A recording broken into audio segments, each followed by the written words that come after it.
Assalomu alaykum. Ohangarondan yangi magazin ochdik. Skuterlarimiz ham keldi Ohangaronga. Ohangaron shahar bayrog'ini oldida.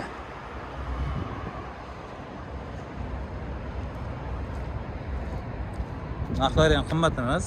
3,5 million so'm, 600 shuni atrofda. Bular ham 6 millionga yetmaydi narxi.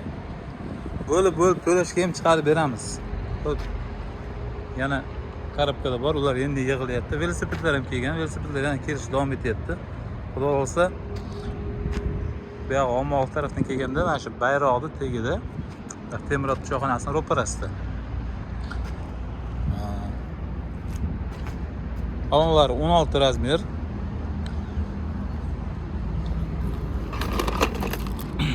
Chiplari ham bor. Moda kalt qolib ketgan bo'lsa, chipni o'zim yoqib o'chiraverasiz bemalol.